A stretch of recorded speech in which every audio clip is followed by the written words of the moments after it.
தந்தை மகன் தூய ஆவியாரின் பெயராலே ஆமென். இயேசு கிறிஸ்துவின் அன்புமிக்க சகோதர சகோதரிகளின் அனைவருக்கும் கிறிஸ்து இயேசுவின் அன்பு கலந்த வணக்கத்தை தெரிவித்துக் கொள்கின்றேன். இன்றைய நற்செய்தி பாகமானது மார்க் நற்செய்தி 12ஆம் அதிகாரம் 18 முதல் 27 வரை உள்ள திருவாக்கியங்கள்.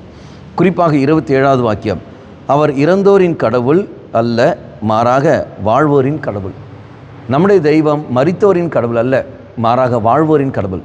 புரிந்து கொள்ள வேண்டுமென்றால் அவர் பாவிகளின் கடவுள் தான் ஒழிய பாவத்துடைய கடவுள் அல்ல. நன்மை செய்கிறவனுடைய கடவுள் நன்மையின் கடவுள். அப்போ பாவிகளின் கடவுள் என்று சொல்கிற பொழுது ஒரு பாவிக்கு மனம் வருத்தம் உண்டாகும். அந்த மன வருத்தமானது அவனை தெய்வத்தை ஏற்றுக்கொள்ளும்.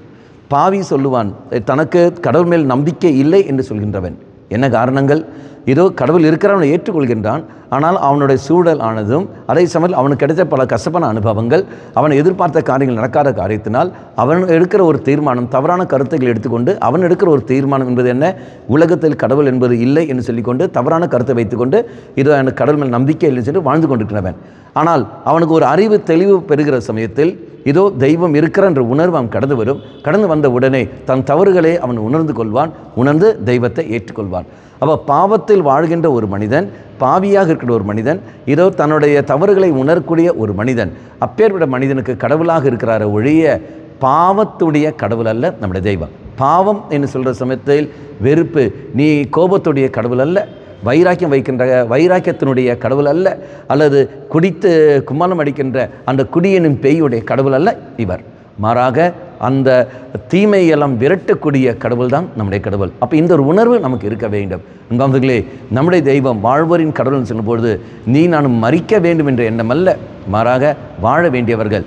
பாவத்தில் இருக்கிற நீங்களும் நானும், மரித்த நிலையில் இருக்கிற நீங்களும் நானும், அதை உணர்வற்ற நிலையில் இருக்கிற உன்னையும் என்னையும் தெய்வம் என்ன செய்கின்றார்? இதோ அந்த உணர்வுள்ள நிலைக்கு கொண்டு வந்து அந்த பாவ நிலையிலிருந்து நம்மை மீட்டு மீண்டும் ஒரு புதிய மனிதனாக, உணர்வுள்ள ஒரு மனிதனாக மாற்றுகின்றார். அது எப்படி? இறை வார்த்தை வழியாக. நமக்கு எல்லோருக்கும் தெரியும் இல்லையா? எசேக்கியேல் புஸ்தகம் 37ஆம் அதிகாரத்தில் அங்கு அந்த பள்ளத்தாக்கில் இறை வார்த்தை வருகிறது. வார்த்தை வழியாக அந்த எலும்புகளெல்லாம் ஒன்று சேர்க்கின்ற ஒரு பெரிய மனித இனம் அங்கு உருவாகின பார்க்கின்றோம். அதே மாதிரி வார்த்தை வழியாகத்தான் இது உணர்வற்ற உள்ள மனிதனுக்கு உணர்வு அங்கே கிடைக்கிறது. அந்த வார்த்தையானது தன் பாவங்களை வெளிப்படுத்தும், அந்த வார்த்தையானது பாவிகளை உணர்த்தும், அந்த வார்த்தையானது தெய்வ அனுபவத்தை பெற்றுத்தரும். அப்போ நான் என்ன செய்ய வேண்டும்? தினந்தோறும் வார்த்தையை நான் படிக்க வேண்டும், வார்த்தையை நான் தியானிக்க வேண்டும். எந்த அளவுக்கு நான் வார்த்தையை படித்து நான் தியானிக்கின்றனோ அந்த அளவுக்கு எனக்கு உணர்வு கிடைக்கும்.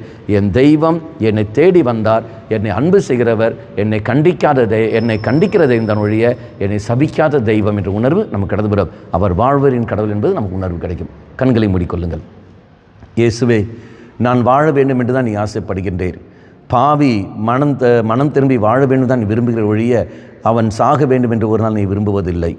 இதோ என்னுடைய வாழ்க்கையில் அக்கறை எடுத்துக்கொண்ட நல்ல இயேசுவே, என்னையே முழுமையாக விட்டு தருகின்றேன்.